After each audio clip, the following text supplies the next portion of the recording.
Hi, everyone, and welcome to our series of CoinDesk webinars. Thank you so much for joining us today.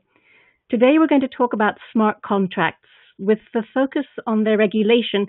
And to do that, we're joined by a panel of, well, to be honest, to call them experts doesn't do justice to the depth of their knowledge, as you'll see in a moment. But before I introduce them, a couple of housekeeping things. First of all, Tom Gomser was supposed to be joining us now, but he is currently stuck on a plane between Seattle and Oregon. Hopefully, he'll reach us before the end of the session.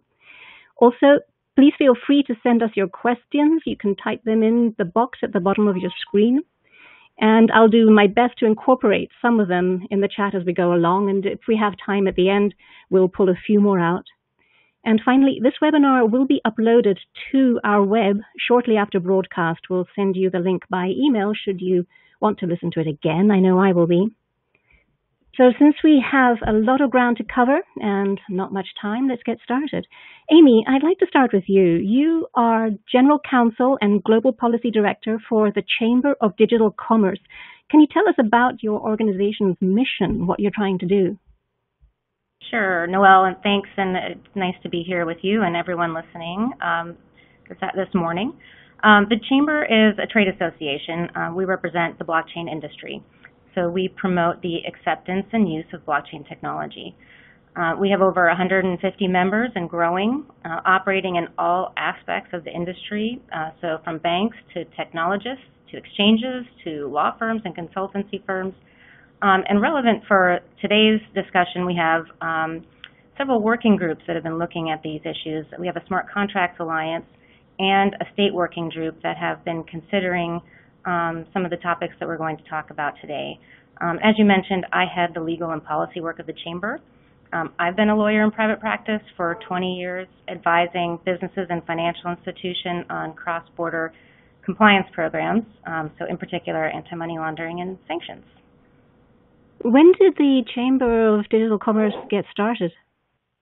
It was formed in 2014, so I'm not sure if that's technically still a startup in this industry or not, but started. It's a lifetime ago in crypto years, practically. How has your work changed in that time? Well, it's definitely gotten more sophisticated as we focus on the policy initiatives that are out there, and we're located in Washington D.C., and so certainly what's going on in the U.S. Congress and in the federal agencies are important.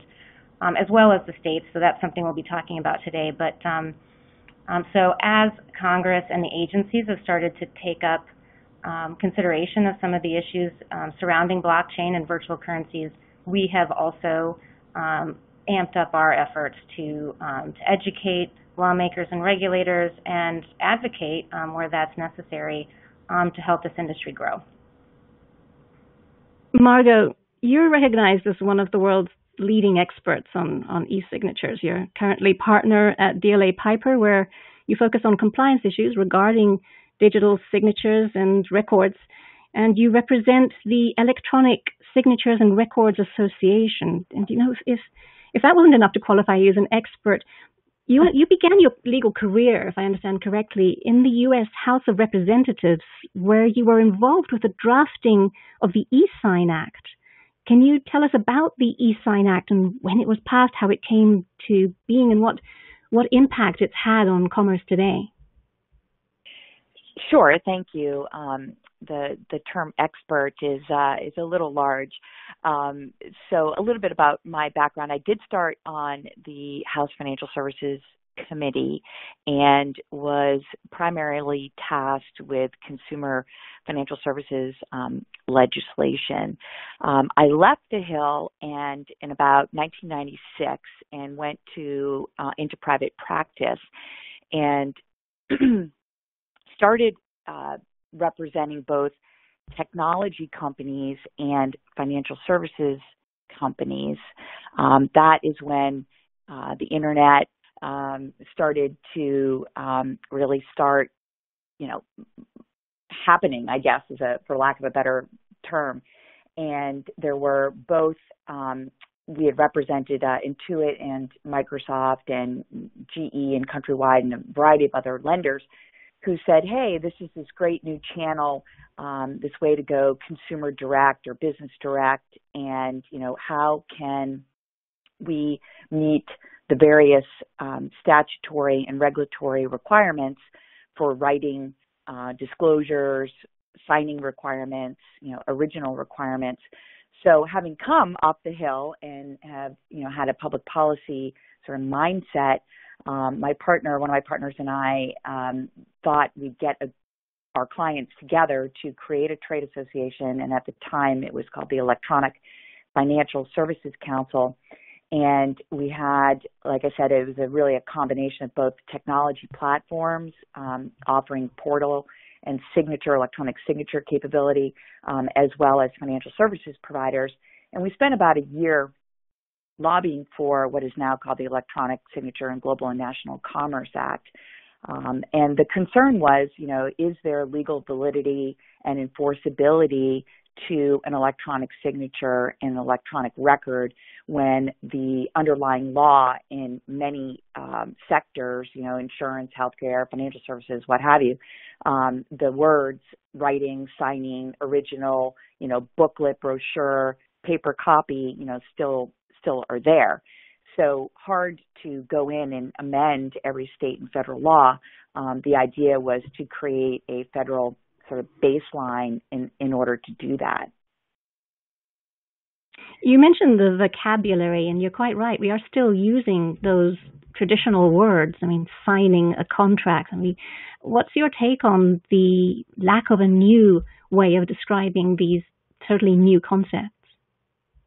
Well, so, I think we're in a, fast forward, we're almost, 20 years later from when we were talking about e-sign and its state law counterpart, the Uniform Electronic Transactions Act, of which e-sign is based on. Known as UETA, right? UETA, yes. UETA. And so, here we are almost 20 years later, in the blockchain and smart contract, environment, really asking the same questions. How, what's a smart contract? Can you have an enforceable smart contract electronically? Can you use the blockchain? Is it a record? Is it a signature? Really the same questions. How do they impact? How can they be utilized? And how do they intersect with underlying law? Again, regardless of what sector you're in. And so the goal, just to kind of, I think, back up a little bit, the goal of both the UETA and e-sign was to set a procedural framework, was to say, here's how we're going to define an electronic signature, super broad, any sound, symbol, or process. Here's how we're going to define an electronic record. It's anything that's, generated, stored, communicated in electronic form. And the idea was for these laws to overlay underlying law and to last the test of time. So, wherever you saw, as I mentioned before, wherever you saw the writing or signing or original requirement, so long as you met the procedural rules in e-sign and the UETA, you could replace those paper requirements with electronic records and signatures. And the idea of just a little bit more background and tell me if this is too much, but the idea of the UETA, which was before e-sign, was to have uniformity. So the Uniform Law Commission is the group of folks that drafts the uniform commercial laws.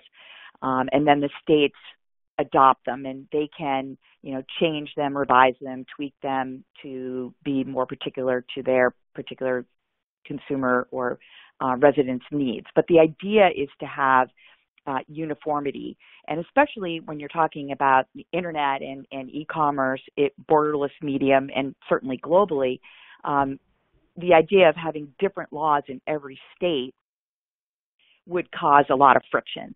So at the time, 1996, 97, there were bills in Utah and in other states for digital signatures, which is really a subset of an electronic signature. So the ULC came out and said, wait a second, we need to go broader. We need to have these laws stand the test of time. Let's draft this, UETA and have it adopted.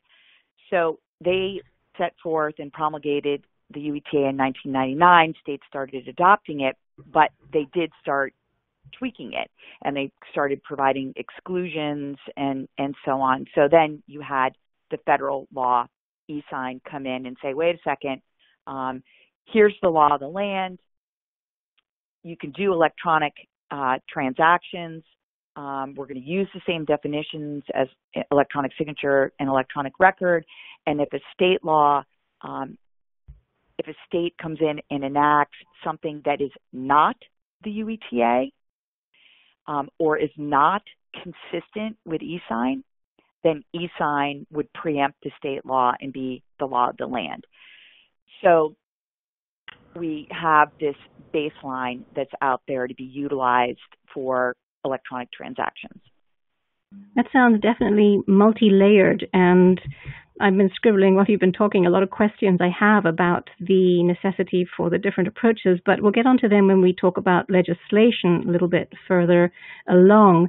What I'd like to do now is talk a bit about what are smart contracts, because while I am sure many of our listeners are very familiar with the concept, there probably are quite a few of us who aren't. So, Amy, let's give you a stab at this. What are smart contracts?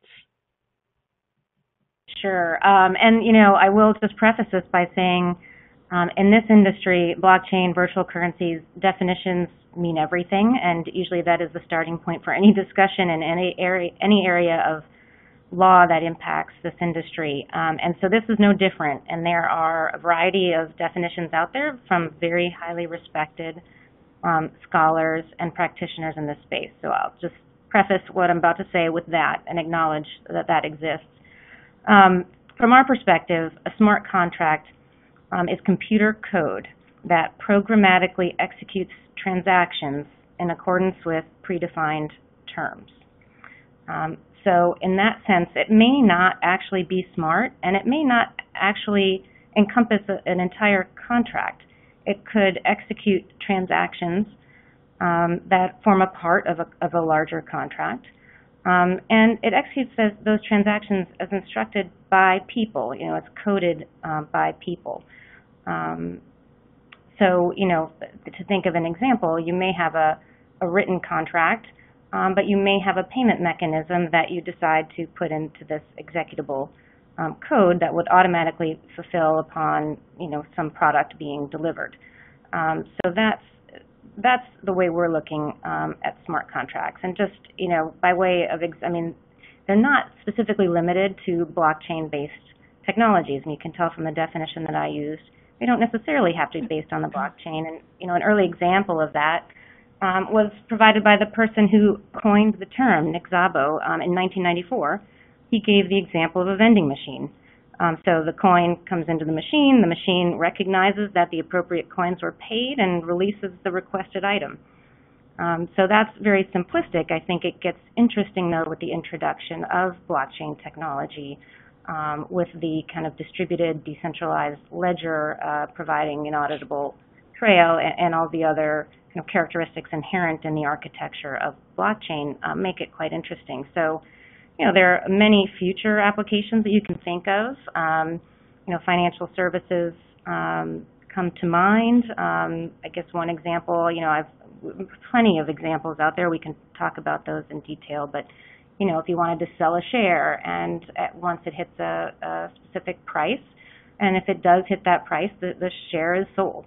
So just things like that, those kind of if-then scenarios are really well suited for smart contract technology.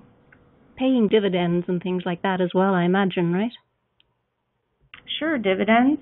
If you think about the insurance industry, one that you might not think, one that some people might not readily think of, paying claims, receiving payments, premiums, things like that. So yeah, lots of different trade-based transactions in international trade can also be particularly useful or confined use with smart contracts. Can you address a bit about the need of smart contracts to bring in information from outside? How can the smart contract trust the information that it is acting on? Um, yeah, I mean, so that would be called what people have called an oracle. So some type of outside information that is accessed to trigger the predefined terms or conditions or requirements.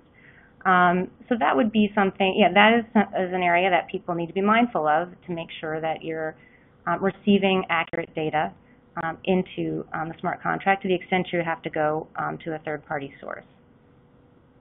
Margot, over to you. In what way are the smart contracts that we've been talking about similar to the more traditional type? In what way are they different as well?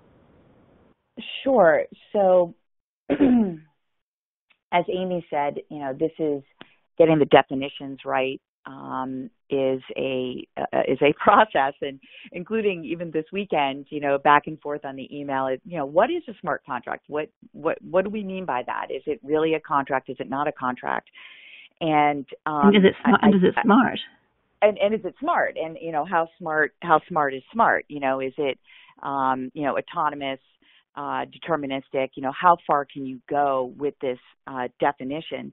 And I guess it seems to me to make sense to just start with the basics. And you're now, remember, you have two lawyers on the phone, right? So we may think of contracts differently than technology coders and so on. But from the importance of definitions as well.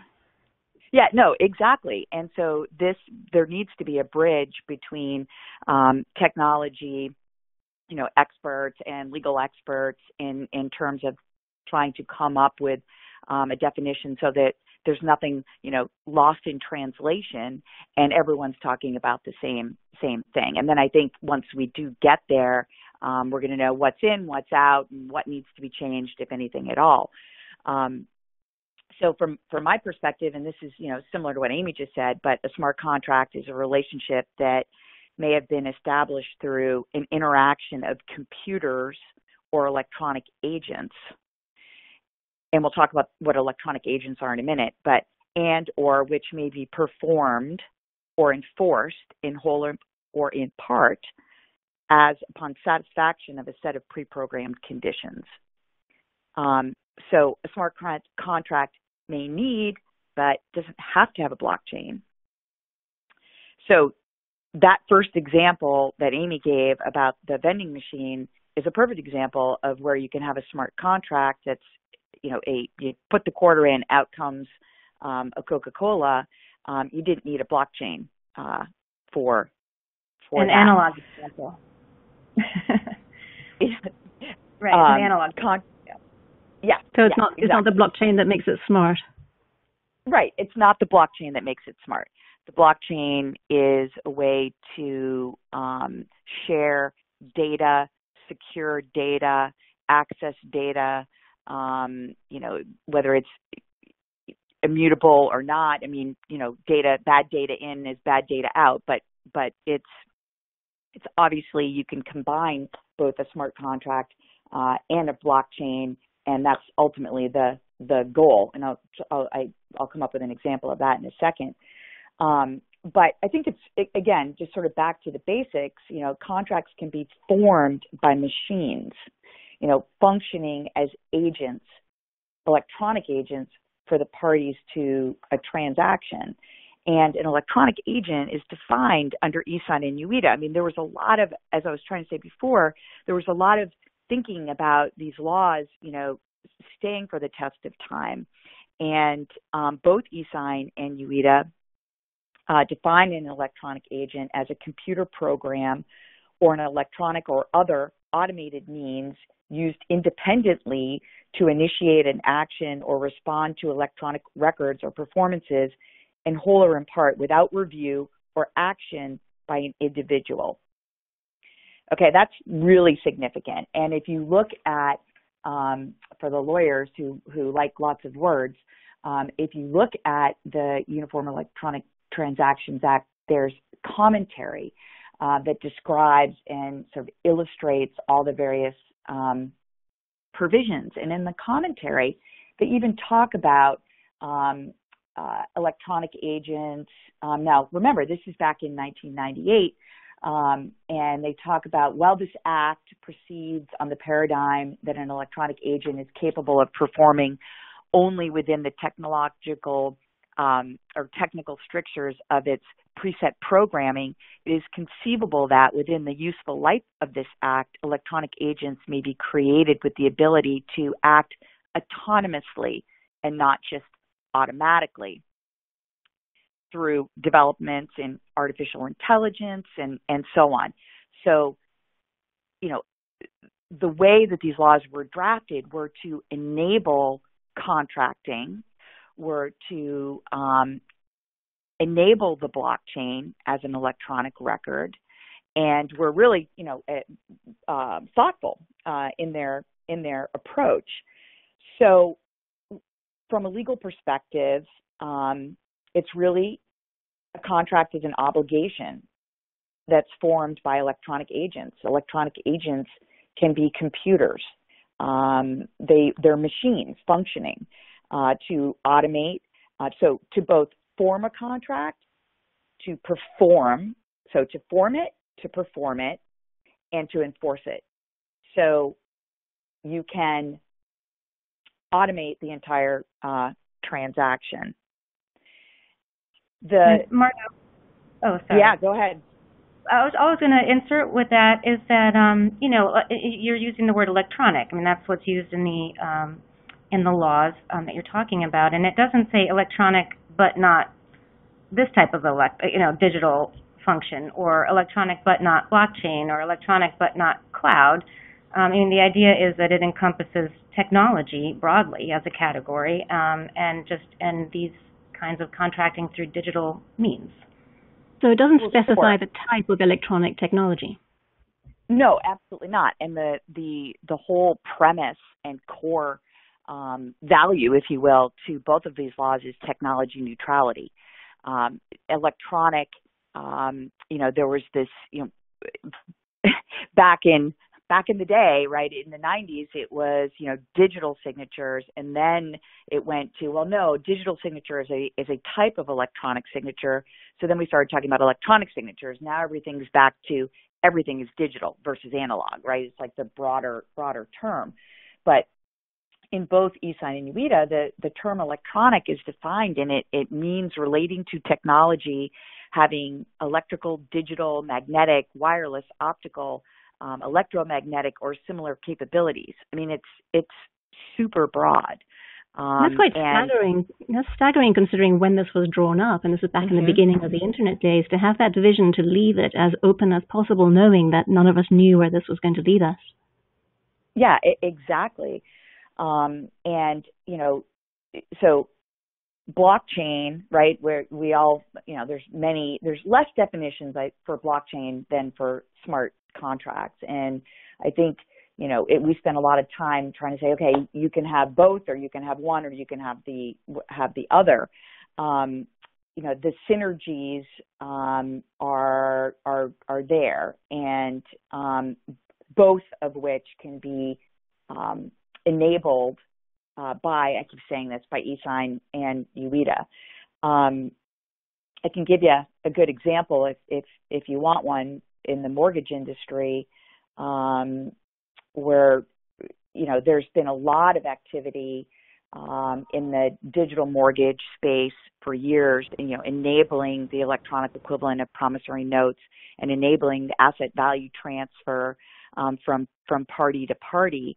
And the idea would be and those are smart contracts, if you will, or they're just electronic contracts, because the smart hasn't been entirely, built in. And to me, the smart means that you program it and then it happens. But the mortgage industry, as well as real estate and other industries, are just ripe for combining the ability to transact electronically, provide disclosures, enter into contracts, and do that in an automated way, and then pay.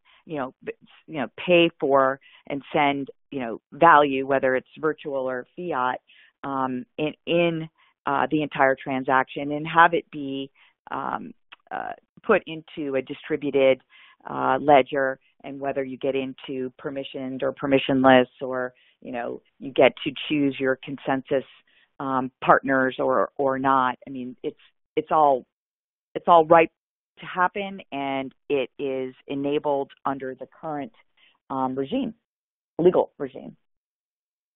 Let's move on to the legal regime, onto smart contract legislation. Amy, what's the current state of smart contract legislation? Where are we? What do the current laws cover? Yeah, so we're in the legislative season for state legislatures.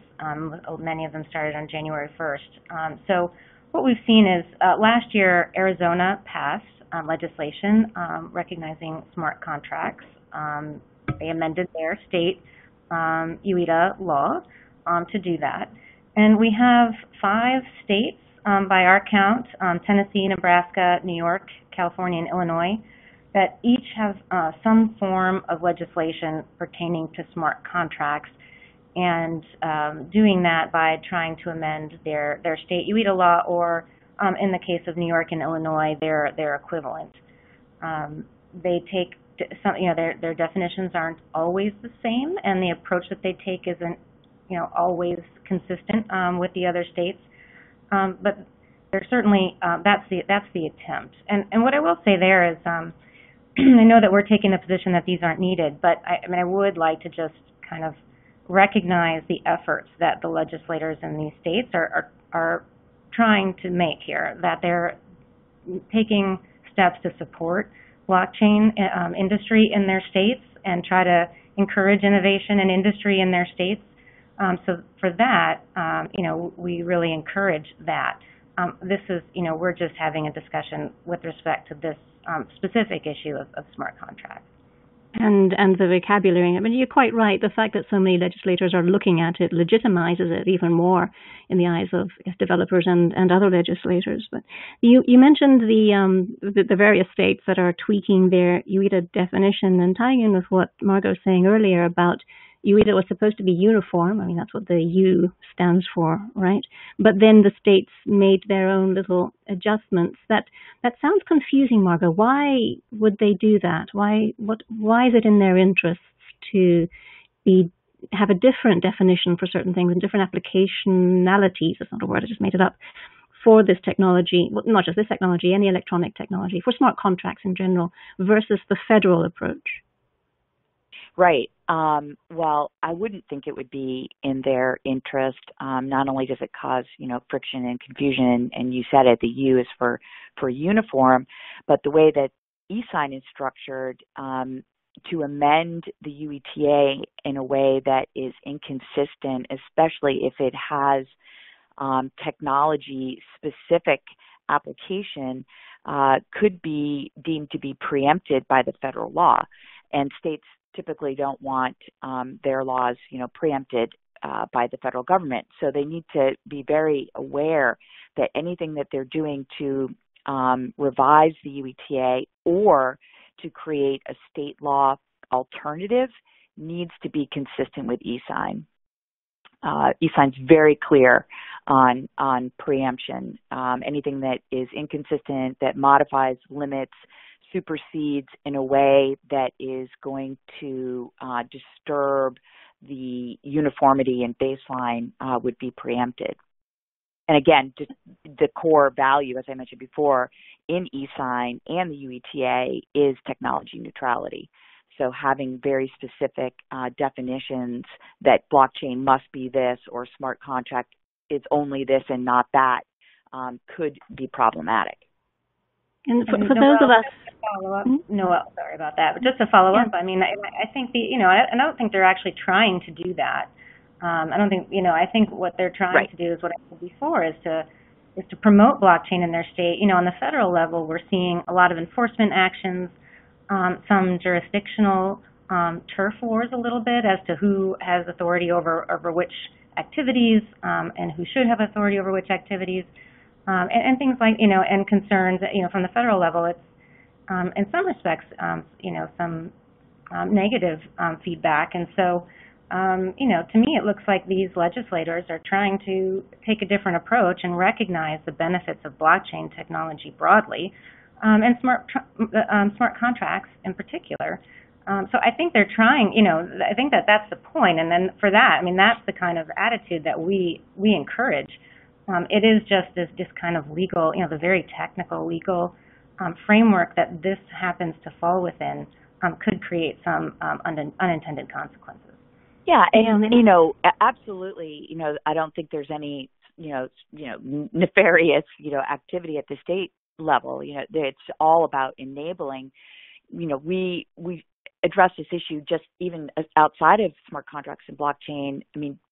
People, again, 20 years have gone by and they still don't understand the framework entirely of e-sign and UITA, even for, the more, simple transactions. So education is important, and I think that will help at the state level, and not saying, hey, don't enact a law, but to go in, and if there are bills that are introduced, to go in and talk to members and, educate on what is already there and the impact of enacting a law that is inconsistent with the approach, and also to not undermine the fact that, companies are already doing this. There are smart contracts, there are blockchains, in use, and transactions are being done. And so every time that you enact a law, it suggests that, oh, well, maybe it wasn't legal. So, we want to make sure that is not the case, either. You mentioned earlier, Margaret, that e-sign was there to add even more uniformity to UITA. They were seeing some variance in the definitions and legislation, so they wanted to add a uniform so that nationwide commerce wouldn't have any barriers.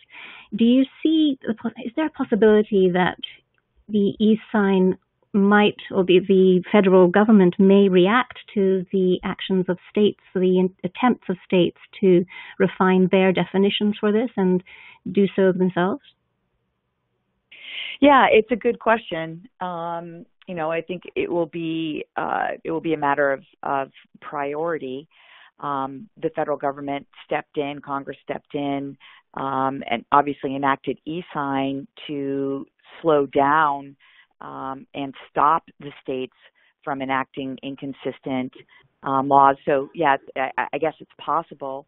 But I think our position is, I don't know that it's necessary, right? If it is broad, it's broadly worded. So, if we have to make recognize, well, okay, blockchain technology is okay. Do we have to go through and recognize all kind of breakthroughs in technology to make them apply to e-sign? And I think the answer is no. I completely agree. Yeah, and then it just is an education effort. So I didn't mean to say that there was a federal legislative effort necessary to enable. It was more, would they respond if the states start to enact, laws, or they wouldn't respond at all because, if they call the lawyers, we would say, oh, well, it's inconsistent, it's technology specific, and it's, therefore preempted, so ignore it. I do see that the variants or the individual states drawing up their own definitions would create a patchwork of confusion across the space. But taking the other side, aren't legislators and lawyers, well, obviously not yourselves, but lawyers in general, already confused? And wouldn't extra clarification help? The way I see that is, when you get into a situation where states start to enact their own legislation to address a situation, it reminds me of what we've seen happening, something a little more near term, which is with the state money transmitter laws, both with respect to just traditional money transmission, but it also impacts virtual currency exchanges and others that fall within the scope of those. You have exactly. 50 states that deal with it differently, and territories. And because of the patchwork of those laws, we don't have one virtual currency exchange that's achieved full nationwide licensing solution. That's just, that's for a business not to be able to achieve that. It to me is unconscionable, and I don't want to see that happen in this case as well. And especially since a lot of smart contracts need some sort of digital token to work, this could have ramifications in the smart contract sector as well. Yeah. It's possible. I suppose, in those cases, again, then you'd have to look at the definitions. I mean, if you're receiving funds or the value of funds for transmission to another person or place, I don't think that every token would satisfy those definitions and those intents. But I raised the money transmitter laws as an example of a system that either is just functionally not allowing that industry to achieve its full potential, and I think that I fear that we could be in that situation again with smart contracts. And I know it's not your field, but do you see any chance of the United States one day getting an e-sign equivalent for money transmission? Well, actually, it is my field. Fantastic. I represented lots of money services businesses and financial institutions in the past.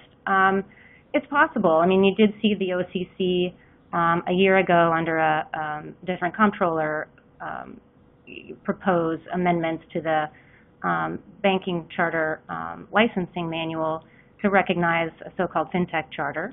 It would be a special purpose national bank charter. That has stalled due to various things, not least of which are lawsuits from the states. So that's, there's, again, that friction over state and federal, the interplay there. And you see now the SEC and the CFTC and others looking into who should be looking at the safety and soundness of, the so-called spot exchanges or virtual currency exchanges. So, there are, in that regard, we see it in the money transmitter space. Certainly the Chamber would prefer a measured, reasonable approach on a federal level. But again, it has to be measured and reasonable, and those are very broad terms and difficult to achieve. But certainly that's where we're trying to head down that road. That definitely would be very good news for the sector. Going back to the state legislation and the differences in the initiatives underway that we're seeing, do you foresee the possibility of jurisdictional arbitrage? And are states trying to get blockchain business with the increased attention? I think they absolutely are. I think there are some really progressive states that are trying to garner attention and business in their states. You've seen, Delaware enact pretty groundbreaking legislation that recognized the issuance and transfer of private corporate shares on a blockchain. You've seen Illinois come out with, a year ago, a little over a year ago, an RFI looking for proposals for the government to incorporate blockchain into their government programs, and they just recently published a report on the blockchain of their lessons learned and successes over the past year. And Wyoming has a number of bills that they have also introduced and are working their way through the state legislature. Trying also, and to me, that shows that they're trying to encourage this industry in their state and recognizing the value of it. Amy, do you have industry participants asking you ever which is the best state to set up in? Not so much now. In private practice, we did because, again, with that, just like you're saying, the patchwork of state money transmitter laws, that's where you see people wanting to make sure that they don't run afoul of the state or federal law. So that had been a key question. I haven't yet seen it in smart contracts, but this is somewhat of a new phenomenon. You saw Arizona pass it late last year, and now just in January and February, these 5 states introducing legislation. So that may become a question that we'll start to hear. Yeah, and an overlay to that is there are 3 states, Washington, Illinois, and New York, that have adopted a state law alternative to enable electronic records and signatures that's not the UETA. New York and Illinois are pretty broad, but Washington State is more narrow. So you want to combine that with what Amy's talking about in terms of if you're looking for state, you may want to choose not those states. And how does eSign interact with these non-UETA laws passed by these states? Well, there hasn't been, or I think there's been one preemption case thus far in 18 years, and it wasn't, it wasn't overly helpful. But if you do a pure statutory reading of eSign, eSign would preempt a state law that is inconsistent with eSign, right? So if there was, if it's okay, so I'll give you an example. So Washington State could be read to be a digital signature statute.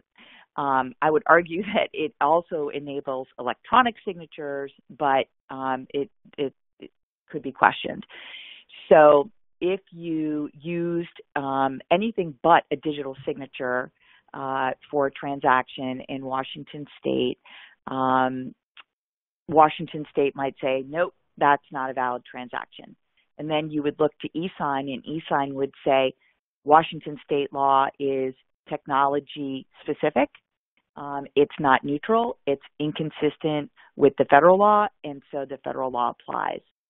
So what we tell clients to do, and again, these are words, not, code, but we tell clients to include eSign as governing law, if applicable, in all contractual transactions, so as to have the benefit of preemption. So what impact do you see laws like the one from Washington State having on businesses there if they can be preempted? I think it doesn't impact them. eSign would enable the transaction. So you would go ahead, the pause, okay, or risk would come with having to answer to a regulator in the state if questioned, or defend in a lawsuit if questioned. But certainly would argue that the transaction was enforceable.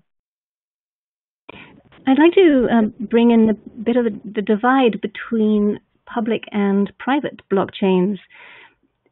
Is different legislation needed for smart contracts on each, given the different reach, access, and level of responsibility? I think our conclusions, at least for the time being, are that it's still electronic.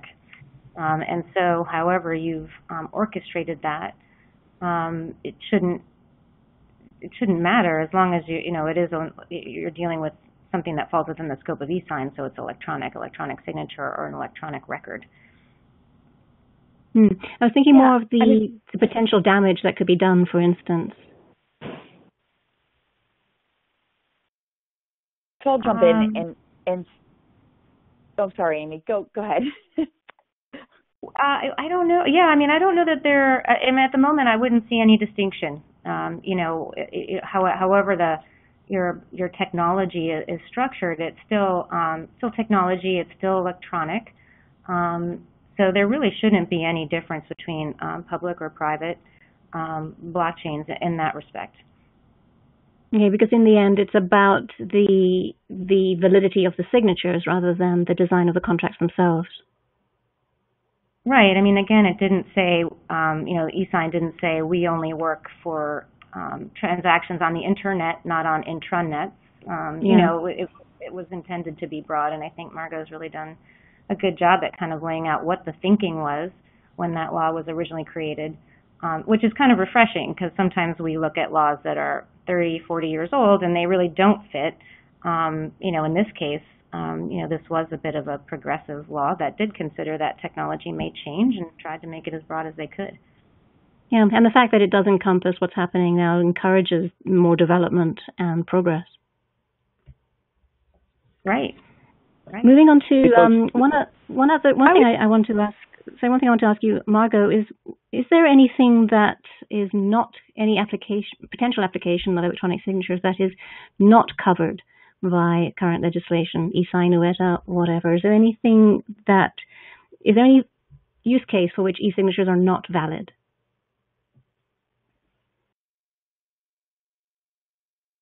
Okay, so that's a tough question. There are certain exclusions from e-sign and the UETA for certain types of transactions, such as, actions that are unilateral transaction. So a transaction would be between two parties or more parties. So they exclude, for example, wills, testamentary trusts, codicils.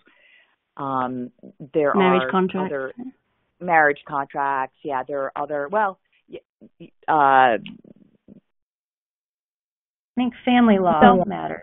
No, yeah, family law, divorce, things, but it's very, very limited. The exclusions are very limited in both laws. I'd say most consumer and commercial transactions, are covered.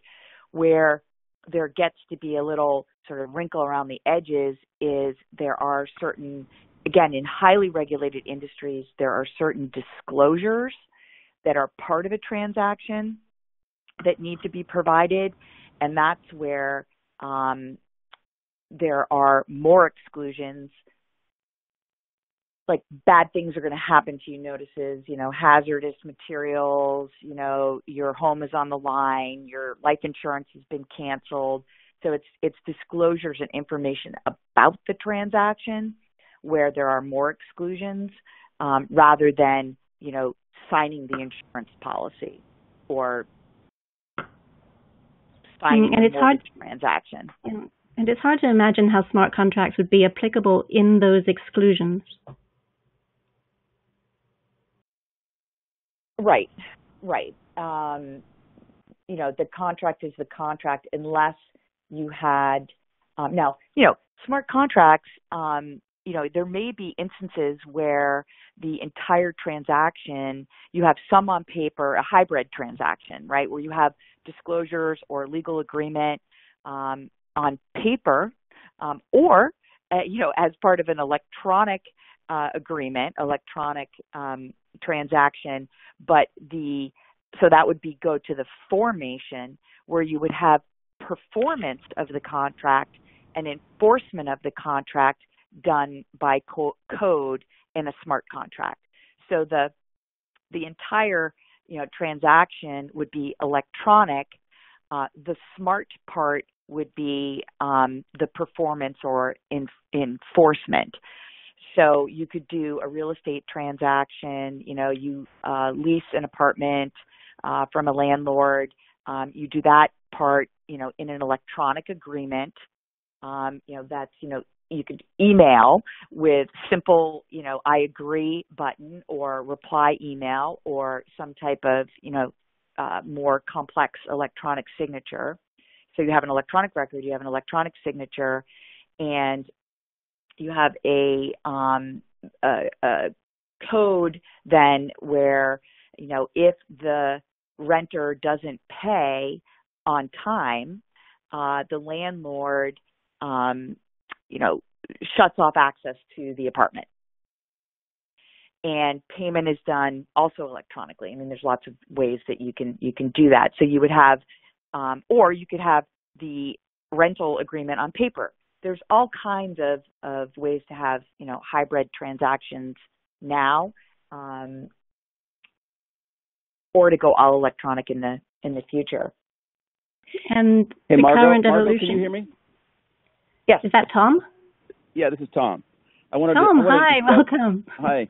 Sorry. I wanted to dovetail on that because that's very much the way Docusign sees the world. I mean, we do millions and millions of electronic transactions as defined sort of in the guidelines of e-sign and outside the country and guidelines of different company or different country laws, but very much see extending those contracts to blockchain transactions through smart contracts. So I think you'll see a lot of hybrid activity where sort of the big legal parts of it are done with electronic contracts on a platform like Docusign, but then those contracts actually can programmatically connect into smart contracts to put in place the, automatic payments or automatic, actions in the future based on the agreement reached. And Tom, what sectors do you see that having a big impact in? Well, I think it's going to be the same that you see blockchain smart contracts starting to grow. I mean, financial services is probably the biggest one that you're seeing right now. But there's a lot in logistics, long haul trucking, shipping containers. I think you'll see it in insurance with claims. It's really, if you think about all of the places where contracts contemplate compensation happening or certain clauses saying if certain things happen by certain times, then penalties are hit. All of those are areas where sort of a smart contract makes sense, and it in concert with, in some cases, you just need the regular contract, but in a lot of cases where those actions are going to be happening, it just makes a much more efficient overall process for the business. So do you see regulators perhaps instead of focusing on the definitions, which we have discussed, we don't think that's necessary because the current regulations cover all of that, it's the new types of business processes that should be more interesting to them? Well, I think you already see that. There was a comment earlier, back when we started DocuSign in 2003, 2004, there was a lot of confusion as different states had different ideas about what electronic records were, and that really didn't allow us to grow the business. It wasn't until years into it when it was sort of more uniformly seen that it was safe for people to do business sort of on a national level. I think if you look at different vertical markets, if you look at healthcare with its issues around HIPAA and issues around data compliance there's definitely different sort of vertical markets that have different areas of concern. I think most of the laws there are falling into one of two camps. One, they're still really too old to deal with today. And there's still some stuff on the books that it hampers electronic innovation because it's still too old and they need to be redone. And there's some that are forward-looking but are actually are modern enough, I believe, to encompass what smart contracts do. Because at the end of the day, it's effectively an electronic transaction that's written into a database. Whether it's in the cloud or locally, it's the same thing as a database, whether it's a blockchain database or a traditional database from the procedural perspective. So I think there could be some areas where some guidance is needed, but I think broadly we're pretty good, again, outside of those areas that need to be brought up to speed anyway. And what are some of those areas? If I could, just to add, jump in, Amy. What Tom was saying, I think just these threshold questions, this is what these state laws are addressing and kind of what we're talking about today, these threshold questions about whether an electronic signature is valid on a blockchain or an electronic record is valid and enforceable on a blockchain. That kind of initial threshold question, I think what we're saying is that eSign and UIDA currently encompass that. But I absolutely agree with Tom that there may be specific areas where the application of blockchain, just the inherent characteristics of it and what it does, it may present new and novel things. But at the moment, as Tom said, HIPAA is still going to apply. It's Regulation P or all these other laws that currently apply will still apply, and there may be cases where we'll have to think about how that would apply in a blockchain environment, but at the moment, those aren't the issues that we're addressing right now. It's these threshold issues of have we formed a valid contract? Yeah, and so I totally agree with that. Mm-hmm.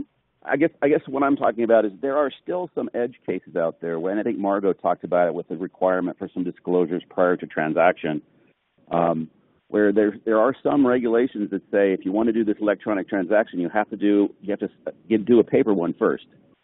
That's just not up to speed with current, processes. Yeah. So I think there are a few of these that are leftover sort of holdouts that they need to be retreaded. They don't need to be retreaded for blockchain or electronic signature. They just need to be retreaded for electronic processes. Do you see progress being made on those? I'd defer that to Margot. I think she's probably more aware of those things than I am. Yes, I'd say there's progress, and there's a lot of progress in the insurance industry and in other industries to at the state level revise the paper disclosure requirements. So it's moving in the right direction. Really, and Tom, I know we've all been struggling with this for years. It's really about education and having people understand how the e-commerce laws work and how they interplay with the other laws, so that at the start of the call, we talked about this, that you're still going to see signature, original, writing, paper, booklets, and so on, but to understand that the e-commerce laws enable the replacement of those requirements, because it's going to be difficult and time-consuming and expensive to go into every single law and regulation and change those words. So it's been, frustrating a bit. I think where the laws enable contracts to be formed, blockchain is an electronic record. Nothing on that respect needs to be changed, but what I think the dialogue is going to be over time is just general contract law. When is a contract formed? There are, there's common law, there's case law, there's practice about how and when contracts are performed or not performed, and how the performance challenges may arise in a technological standpoint. So that, I think, is, to be determined. I'm not sure there needs to be a legislative change for that. It's more about letting the technology roll forward and then address in the event that there is a need. I mean, there's clearly data security and, other aspects to this that need to be addressed, authentication of the parties, to the transaction. There are ancillary issues, but certainly the law enables contract formation. Well, you've certainly made it sound less confusing than it probably actually really is, in that new legislation is not as necessary as many seem to believe it is, as many regulators seem to believe it is, and certainly as many users seem to believe it is. It's more a question of tweaking certain laws only if necessary and only if it will not add further to the confusion that we already have. Is that right? Yes. Great. And listen, we've reached the end of our hour. I can't believe it's gone by so fast. Tom, so glad you could join us towards the end. I want to thank our panelists wholeheartedly for such a fascinating conversation. I've had a great time, and I will certainly be listening to the replay. Amy, how can people find out more about what you do?